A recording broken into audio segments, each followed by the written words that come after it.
Chicago. A city known for its world-class museums, its skyscrapers, and of course, its endless supply of beaches. A city steeped in history, and one offering styles of architecture you'll see nowhere else. Welcome to Schmancy, the place where we talk all things rich, exclusive, and fancy schmancy. Today, we are spending time in Chicago. But not just anywhere in Chicago. Today, we're taking you to some of the richest and glitziest parts of town. Located along the southwestern shores of the jaw-dropping Lake Michigan, in the Great Lakes region of the US, Chicago is the country's third largest city, offering you a cosmopolitan atmosphere, with a mix of midwestern charm. If you're visiting the Windy City, chances are, you've already toured the Magnificent Mile, explored the Riverwalk, experienced the SkyDeck, as well as had your fill of that deep dish pizza. Awesome! Now that you've got all of that out of the way, you can join us off the beaten path into some of the city's most historic, and most upscale districts. There, we'll show you our top picks of the multitude of impressive homes from Chicago's Gilded Age and beyond. These are the grand homes that were built by some of the city's wealthiest elites. The homes that got lucky, and never fell victim to the wrecking ball. So without further ado, here are the 15 most amazing mansions in Chicago. Number 1. The Patterson-McCormick Mansion. This corner property comes with two addresses. One at 20 East Burton Place, for those ordinary occasions. The other at 1500 North Astor Street, for when you want to be really fancy schmancy. Anyway, this 4-story, red brick Italian Renaissance palazzo in Chicago's Gold Coast, was built in 1892 for Eleanor Medal, and her groom, Robert Wilson Patterson, a Chicago Tribune editor. Eleanor would later become bored with Chicago after becoming one of the nation's first female editors of a major newspaper. After the death of her husband, she preferred her new life in her new mansion in Washington, D.C. And so, she sold this one to Cyrus Hall McCormick II, a businessman from the wealthy McCormick family, who doubled its size in 1927 with a new addition. After a couple more changes in ownership, and a close call with the wrecking ball, the Patterson-McCormick Mansion was sold to developers in 1978, who converted the 90-room home into 9 individual luxury condominiums. Today, the units go for around $1.6 million apiece. Number 2. The DRIEHAUS Museum. Formerly known as the Nickerson House, this Italianate mansion in Chicago's near North Side neighborhood was constructed in 1883 for Samuel Nickerson, a prominent banker. It was the most expensive and most elaborate residence in Chicago at the time. In 1919, the home was purchased by a few wealthy Chicagoans, together with the Murphy Memorial Auditorium next door, and for decades they were the headquarters for the American College of Surgeons. The mansion was later purchased in 2003 by art collector and philanthropist Richard DRIEHAUS, and after a massive restoration, became the Richard H. DRIEHAUS Museum, focusing on Gilded Age and Art Nouveau decorative arts. Today, you can visit the museum to see original furnishings from the Nickerson family, to view one of the best collection of works by Louis Comfort Tiffany, as well as attend tours, lectures, and concerts next door at the Murphy Auditorium. Number 3. Cable House. Directly diagonal from the DRIEHAUS Museum, has got to be one of Chicago's most photographed historic buildings. This Richardson Romanesque mansion was built in 1886 for socialite Ransom Cable, then purchased by Robert Hall McCormick as a gift to his son, Robert Hall McCormick III, in 1902. Due to the concentration of McCormick family members living within a few blocks of each other in the earlier part of the 20th century, the area at the time was nicknamed McCormickville. The family sold the home in 1926, and it became a funeral home for a while. Today, the Cable House is owned and occupied by the offices of DRIEHAUS Capital Management, which is operated by the same Richard DRIEHAUS, of the DRIEHAUS Museum. The interiors are no longer original, as this private building has been renovated into offices, and it is closed to the public. Number 4. GLESSNER House. Completed in 1887, for businessman John Jacob GLESSNER, this Richardson Romanesque home was a first of its kind, with its strong horizontal appearance, and minimal ornamentation. With the ornate traditional styles of architecture cropping up all throughout the Gilded Age, very few people understood what the GLESSNER mansion was all about. After John GLESSNER's death in 1936, the home was deeded to the Armour Institute, who in turn allowed the Lithographic Technical Foundation to open its research laboratories there in 1945. By 1966, the house was threatened with demolition, and eventually a group of architects and citizens came together to purchase it for just $35,000. GLESSNER's descendants eventually returned many of the original furnishings back to the home. And by 1972, the house was open for public tours. Today, much of the rooms have been accurately restored to their original appearance. You can visit the GLESSNER House Museum to view the GLESSNER family's vast collection of English and American decorative objects and furnishings, as well as sign up for house tours, neighborhood tours, and various programs. Number 5. The original Playboy Mansion. Everyone knows of the Playboy Mansion in Los Angeles. However, most don't realize the raunchy parties got their start in Chicago's Gold Coast. Constructed in 1899, for a wealthy surgeon named Dr. George Swift Isham, this 72-room French Renaissance revival home was purchased by Hugh Hefner in 1959. He lived on the second floor, mostly in his bedroom, while the third and fourth floors were bunny dormitories, to be had for $50 a month. For a time during the early 1970s, Hefner divided his time between the Chicago mansion, as well as the LA mansion. But after moving to California permanently, he donated this mansion to the Art Institute of Chicago, who in 1993 sold it to Bruce Adams, a real estate developer. After undergoing extensive renovations, the mansion was converted into the luxury condominiums you see today, going for at least $3 million a pop. Number 6. Jew's House. This Second Empire home was constructed in 1896 for Francis J. Jews, a Prussian immigrant and a former member of the German parliament who achieved the American dream by establishing his own successful brewing firm in the United States. His Lincoln Park estate was built to reflect his Prussian background, and his love for European art and architecture. The elaborate interior remains well preserved in its original decoration, after undergoing an intensive 6-year restoration. Today, the 7-bedroom, 8-bath home features modern amenities such as a game room, media room, sauna, a chef's kitchen, a finished basement, and a wine cellar. Prior to its restoration, Jew's House was known to host wedding receptions and other private events. But it is now closed to the public.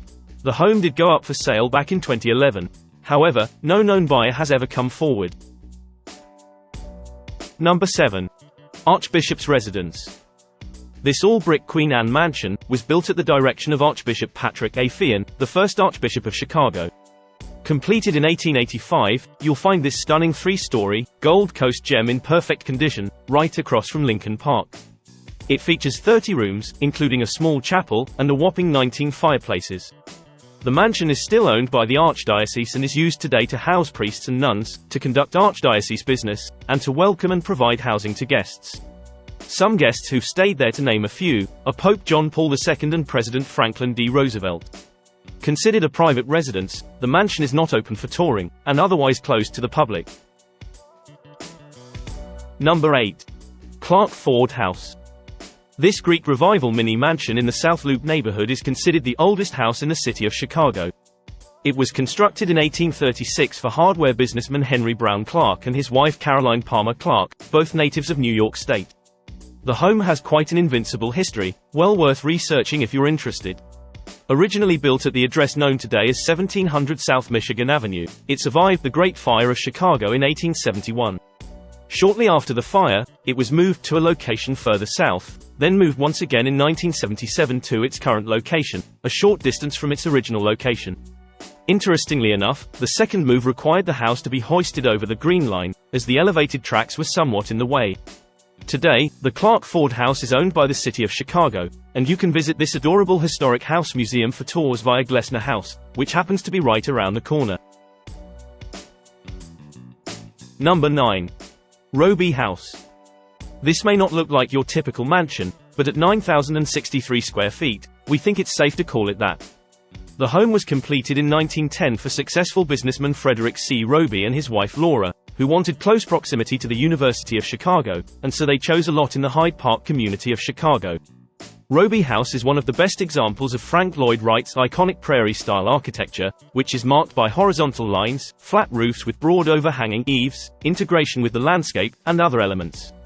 The horizontal lines reflect the wide flat treeless expanses of America's prairie landscape.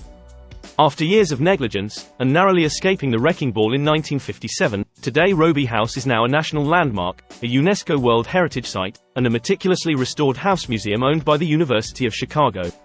It carries the same level of fame as Falling Water or the Guggenheim Museum, and is a must-see for any Frank Lloyd Wright fan visiting Chicago. Furthermore, if you happen to be a diehard, you might want to take a short trip out to Oak Park and also check out Frank Lloyd Wright's official home and studio, as well as his Unity Temple. Tickets to tour any of his residences in the Chicago area can be purchased via the Frank Lloyd Wright Trust website throughout the year.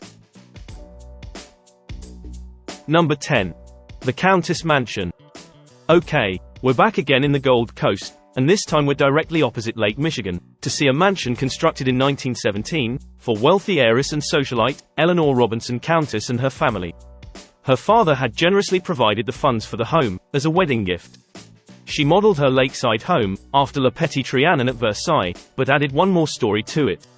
Though Eleanor died prematurely in 1931, the mansion remained in the Countess family until 1950, when her daughter sold the home to the International College of Surgical Sciences. Since 1954, the mansion has been known as the International Museum of Surgical Sciences, the only North American museum devoted to surgery. You can visit the museum to experience 10,000 square feet of public galleries committed to the history of surgery, in addition to viewing centuries worth of medical artifacts, as well as medical-themed and contemporary art exhibitions. Number 11. McGill House. We're now in the highly coveted Kenwood community at the corner of South Drexel and East 49th. What you're looking at is a dreamy chateau-esque style mansion built in 1891 for Dr. John A. McGill and his wife, Carrie Coonley McGill.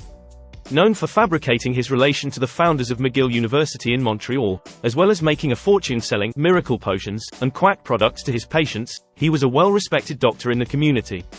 Dr. McGill used the same architect responsible for the University of Chicago, and in turn had the mansion constructed in the same Bedford limestone. The jaw-dropping manor, with its majestic turrets, gables and corner towers, was one of the finest grand mansions in the Kenwood community during the Gilded Age. And in Schmancy's opinion, it still is today. In 1982, the 20,000 square foot chateau was tastefully converted into a set of 34 affordable condominiums. And today, if you can move fast enough when one hits the market, you'll pay a bargain price within the range of $200,000 to $500,000. Number 12. The Hermann Weinhardt House. This extremely rare wicker park Victorian comes right out of Hansel and Gretel. Completed in 1888 for furniture executive Hermann Weinhardt, the Bavarian gingerbread Victorian was inspired by his German roots.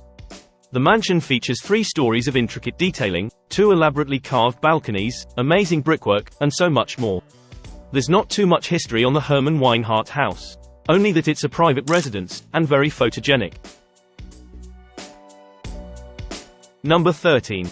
The William W. Kimball House. Completed in 1892 for piano and organ manufacturer William Kimball and his wife, this chateau-esque mansion spared no expense, as it cost over $1 million to build, a hefty sum for Gilded Age Chicago.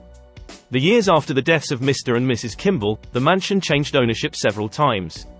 A 1943 transaction even reflected it selling for only $8,000. The property was eventually sold to the U.S. Soccer Federation in the 1990s, and today it is used as their national headquarters. Number 14. The John Henry Rapp House. We've now arrived at this impressive Second Empire mansion in Wicker Park, that was commissioned by German immigrant and liquor merchant, John Henry Rapp in 1879. Rapp was murdered by one of his employees in 1897, and by 1915, the 22-room 8,200 square foot mansion had been divided and converted into a rooming house, and remained as such, even decades after. The Rapp mansion was recently deconverted into single-family use, restored back to its original glory, and sold for a mere $4.8 million. Today, it is a private residence, and closed to the public.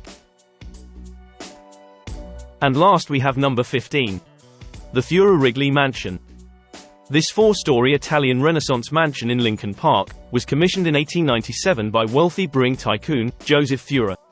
However, 14 years later, he sold the building to William Wrigley Jr., of Chicago's most storied, Wrigley chewing gum family.